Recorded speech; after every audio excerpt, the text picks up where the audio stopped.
Hello friends, in this video I'll be discussing about the recent action of US against Venezuela, under which the US has actually abducted the leader of a sovereign country, Venezuela, Nicolás Maduro, who was the president of Venezuela. He has been abducted from the capital, Caracas of Venezuela.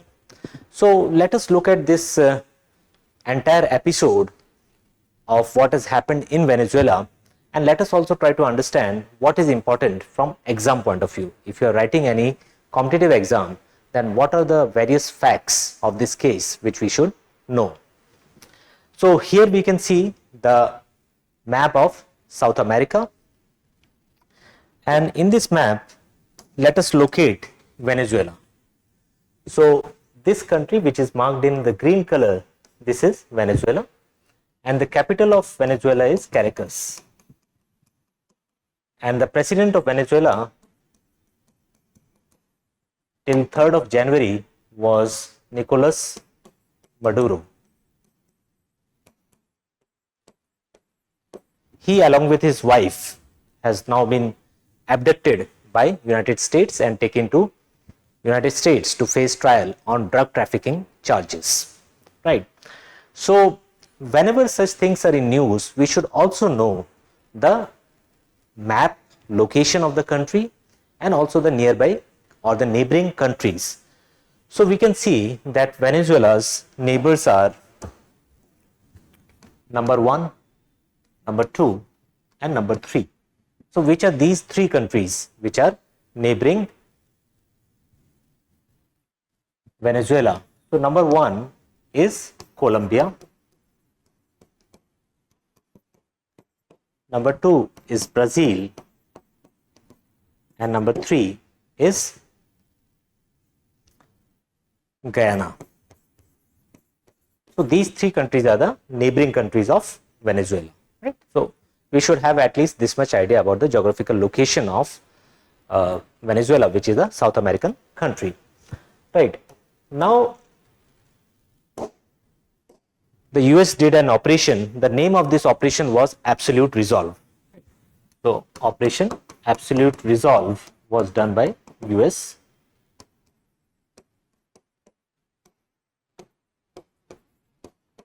On 3rd of January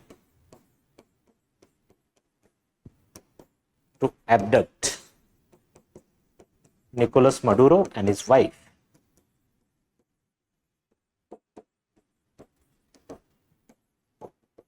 Right. So here you, in the picture also you can see that Nicolás Maduro has been captured by the US forces. Right. And in fact there was a social media meme also doing the rounds that President Trump is now purchasing a Omni van because he is now the new business that he is going to do is of kidnapping the world leaders, right? So any which ways, this is how the social media has reacted to this incident, which is actually unprecedented. In fact, such incidents have taken place in the past, and US has been the offending party, which we will see and discuss later in the video. But there's another meme which is doing the rounds in social media, and you must know that President Trump and his administration has been very much tough on illegal aliens, right? So one of the meme that was circulating in social media was showing this infinite loop, right? So this is an infinite loop, and what is happening here is that the US military kidnaps Maduro. Maduro is brought into the US. Now he is an illegal alien. So the department in US which has the duty to arrest the illegal aliens and send them back to their home countries, that is ICE. So the ICE again kidnaps Maduro and deports him to Venezuela. Now Maduro is in Venezuela, so Maduro will again be kidnapped by the US military.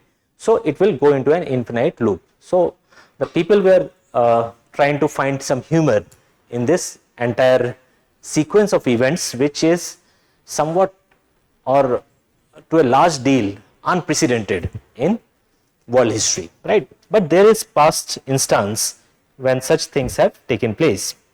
Now, when we look at Venezuela, what kind of country it is?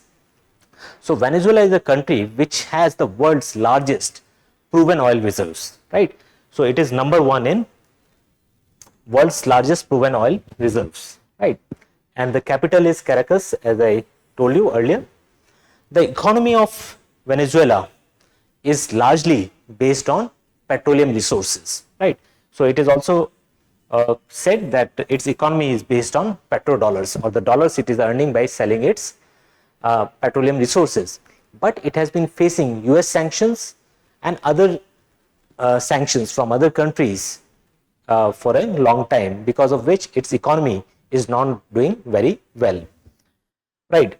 Now, Venezuela is also said to be a petrodollar state, right? So, a petrodollar state is basically a state which is whose economy is largely dependent on petrodollars, or the money which is coming from the selling of the oil. So, a petrodollar state has certain features. What are these features? The government of a petrodollar state is highly dependent on fossil fuel income. That is why it is known as petrodollar state, right? So, Venezuela fits the bill.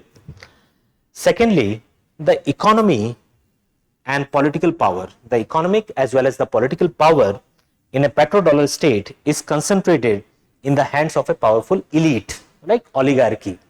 So, a powerful elite controls the economic and political power in a petrodollar state, which was also the case in Venezuela. And thirdly, the political institutions in a petrodollar state are generally weak. So, the elites are able to have their way, right? And other things, or the justice system in such petrodollar state, they take the back seat. So, political institutions are generally weak and non-accountable. Plus, there is a lot of corruption, widespread corruption is there.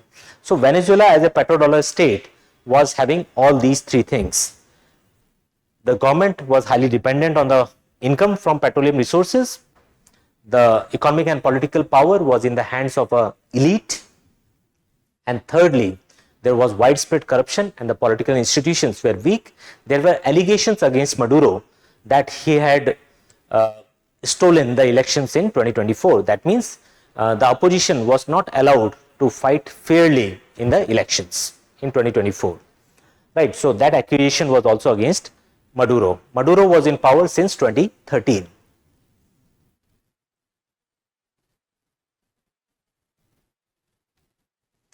Right. Another term we should know here is called as Dutch disease. So, what is a Dutch disease? So, this term basically applies to any state which is dependent on any one sector of its economy heavily, right? The entire economy is dependent on any one sector. So, generally in the case of petrodollar states, what is the case? Their economy is totally dependent on the petroleum sector, which actually hurts other sectors. As an analogy, consider the game of cricket in India. Because cricket is so much popular in India, it has affected the growth of other sports. So, similarly, what happens sometimes, if one sector of the economy is dominant, then other sectors of the economy, they suffer because of it. So, that happens in the economic sense, it is called as a Dutch disease. So, what is the Dutch disease? So, in the case of a petro state, it is generally considered to be vulnerable to Dutch disease, in which the government of that state develops an unhealthy dependence on natural resource exports, and it results in the neglect of other sectors of the economy, right? So, what happens? The other sectors of the economy, they suffer because of it. Because what happens? For example, Venezuela or any other petrodollar state, if it is too much dependent on earning revenues from petroleum resources, so what will happen? They will produce more and more oil, they will sell it to other countries, their currency will appreciate, the focus of the government will be on developing that oil sector only. So, other sectors will feel the neglect, and when the currency of that country will appreciate, the exports of other sectors will also suffer, because of the currency appreciation, the exports will become uncompetitive. So, this is what happens in the case of a Dutch disease. So Venezuela is also a classic example of the Dutch disease. The term has come from Netherlands only, because this was seen or observed for the very first time in Netherlands. Netherlands was also very dependent on its oil sector, and then this term was coined, the Dutch disease. Now when we talk about the Venezuela issue, so what actually has happened in Venezuela's case? So there are certain things that have happened. One is the violation of sovereignty of Venezuela, right? Venezuela being an independent country, so you cannot have the forces of US going to that country and abducting or kidnapping the president of any country, right? So that has happened. That is a serious violation of sovereignty of Venezuela, right? So it was a case of violation of sovereignty of Venezuela. Then the UN Charter, which actually tries to maintain a rules-based world order, it has also been violated, especially its Article 2 Clause 4. So Article 2 Clause 4 of the UN Charter has been violated here. Right, Article 2 Clause 4. We'll come back to this. Now, what it also does, it sets a dangerous precedent. For example, what US has done, it also sets a wrong precedent that other countries which are powerful, they may also feel or they may get inspired in the wrong way to do such a thing. For example, China may try to do such a thing with Taiwan, right? So it sets a dangerous precedent. It also violates the rules-based world order. And the US military action against Venezuela, right? Because why US has taken this action? So US has taken this action because it accused Venezuela, especially the President Maduro, of drug trafficking and sending drugs to US. So this actually seems disproportionate action, right? It seems a disproportionate action because it was an allegation, right? And just based on this allegation, kidnapping the head of a state, it does not seem to be proportionate action, right?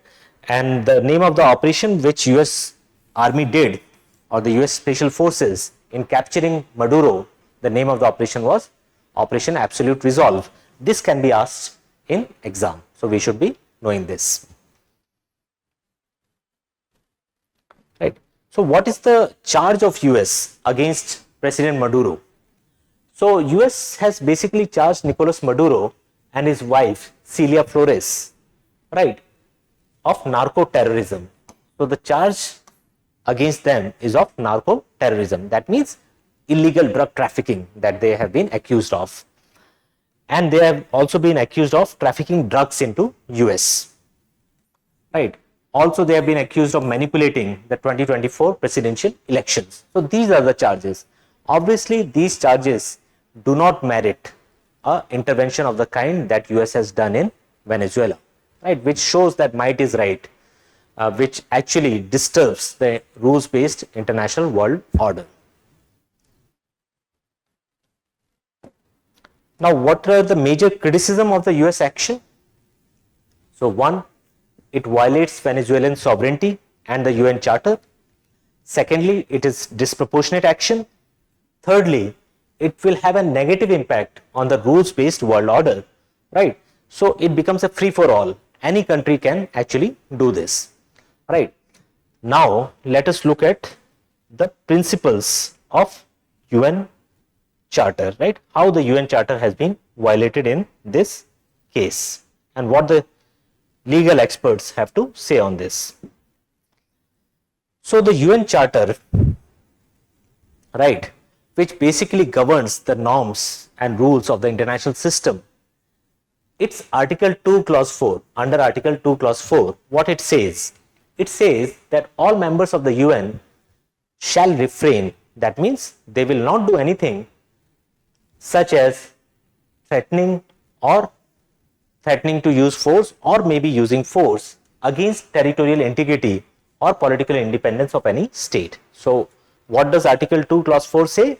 It says that all members of UN shall refrain from threat or use of force against territorial integrity or political independence of any state. That is Article 2, Clause 4. Is there any exception to Article 2, Clause 4? Yes. In the UN Charter only, there is Article 51, which gives countries the right of self-defense. So the exception to this Article 2, Clause 4 is Article 51, which recognizes the right of self-defense if an armed attack occurs against a member of UN. Right, so this exception is also there. But again, the self-defense also has to be rational and proportionate. It cannot be that if you accuse any leader of any country of drug trafficking and then you end up kidnapping him. Right, that seems to be very far-fetched definition of self-defense, which US has used in this case. Now, what the legal experts say about this or the US action on Venezuela. So, the legal experts have stated that the US government, citing drug trafficking, does not meet the threshold for armed attack, even if it is a fact that narcotics overdoses have led to deaths of hundreds of thousands of US citizens in recent years. So, the legal experts say that yes, the US does have a case of its citizens dying because of drug overdoses, but that does not meet the threshold of an armed attack for which you can actually do such a thing, what US has done with Venezuela. So the US is on a very weak legal footing here, but the only thing that US has is might, and as of now the international system seems to be following might is right principle. Now, what are the past experiences that we should know about? So there has been a very famous case in International Court of Justice, which was Nicaragua versus USA 1984 case. In this case, the International Court of Justice, which basically hears cases between two states, so the ICJ, it considered the matter of US using military force against Nicaragua by supporting activities of Contras. Contras were right-wing groups which were fighting against the leftist government of Nicaragua. Right. In this case, the ICJ, International Court of Justice, held that the action of US was disproportionate and went against the sovereignty of Nicaragua. So this case, the verdict was against US in 1984 case, where US was helping the right-wing Contras against the leftist government of Nicaragua in 1984. Another example which is very similar to what has happened in Venezuela is that of Panama. In Panama in 1989, the leader of Panama was again abducted by US forces, and the person was tried in US court and also jailed there. Right. So US had captured General Manuel Noriega, who was the then leader of Panama. He was earlier an ally of US, but US grew suspicious of him, and then US accused him of drug trafficking, and finally he was captured from Panama through a military operation, and he was tried and sentenced in US.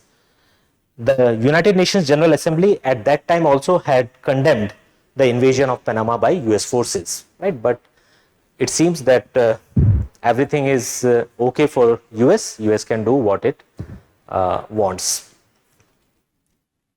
So this is also a very important case of Panama, invasion of Panama in 1989. That was also done. So maybe a question can be asked on this as well. Now let's come to the international reaction. How the countries have reacted to capture of President Maduro of Venezuela. So the reactions are basically on expected lines. The reaction by European allies of US, which are France, UK, Germany, so it has been a very muted reaction, right?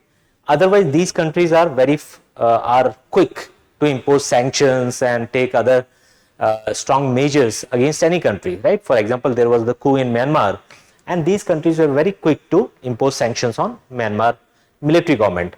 But here, the US invasion has been met with complete silence by the European allies, right? So it is every country acts in the international system as per its national interest.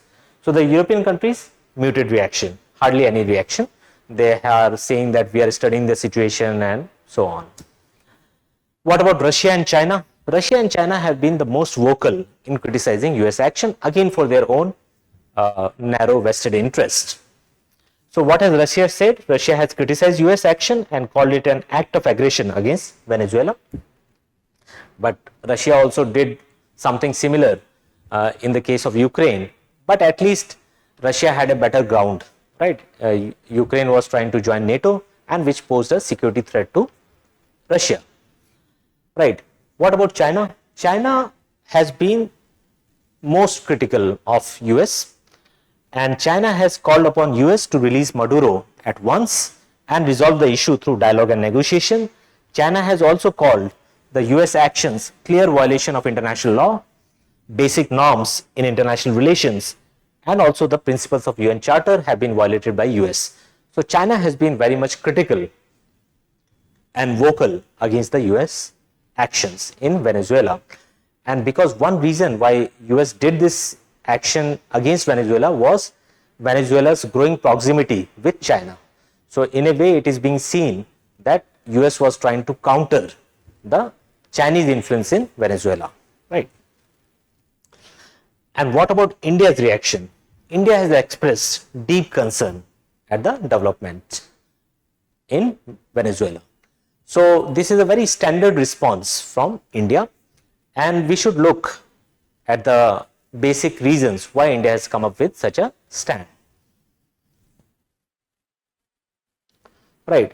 So if we look at the reasoning for India's stand, so India is basically doing a tightrope walk in this situation, because India faces a diplomatic dilemma. If India criticizes US action in Venezuela, then its relation with US will suffer. India does not want that, right? Already we are facing 50% tariffs, right? So it is a very delicate issue for us. The other thing is, if we are not criticizing US action, then our claim to leadership of Global South, that gets impacted negatively. So it is a very tightrope walk for India, and that is why India has chosen its words very, very carefully, and we have expressed our deep concern, and we have expressed our support not for the government of Venezuela, but for the people of Venezuela. So there's a difference. We are not supporting the government of Venezuela, but we are supporting the people of Venezuela, right? So that's a important distinction that we need to remember. So what India has done, India has expressed deep concern at the development and called upon all concerned parties. We have also not named the parties, right? So we have called upon all the concerned parties to address the issue peacefully through dialogue, ensuring peace and stability in the region. That is what India has said. And 3-4 main things which are there in India's stand we should know. One is, India has expressed concern about the situation correctly. Then we have also said that we are closely monitoring the evolving situation because the situation is fluid at present. Thirdly, we have expressed our support for the people of Venezuela and called upon all concerned to address the issue peacefully through dialogue and negotiations. And fourthly, India is concerned about its diaspora. We have a very limited diaspora in Venezuela, only around 100 odd people, including NRIs and people of Indian origin in Venezuela.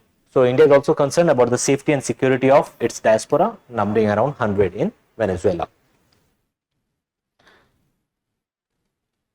Right. So this is basically what we need to know about the issue at present. That is in Venezuela what has happened. So if I have to just summarize it, that US action of capturing Venezuelan leader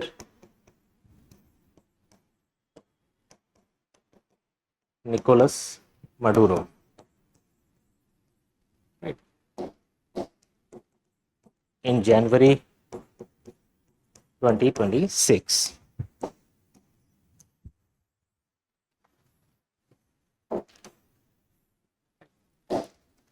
So the things we need to remember is the name of the operation, Operation Absolute Resolve.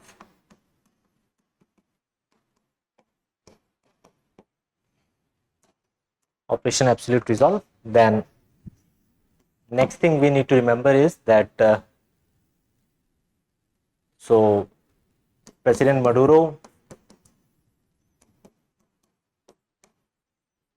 accused of drug trafficking,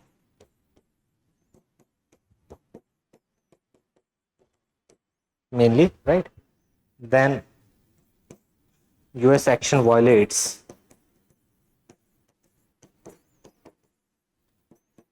Article 2 Clause 4 of UN Charter, right? US has invoked Article 51 of UN Charter, which is about right to self-defense.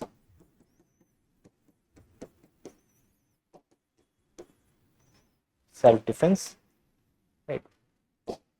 And one more thing here, US is trying to counter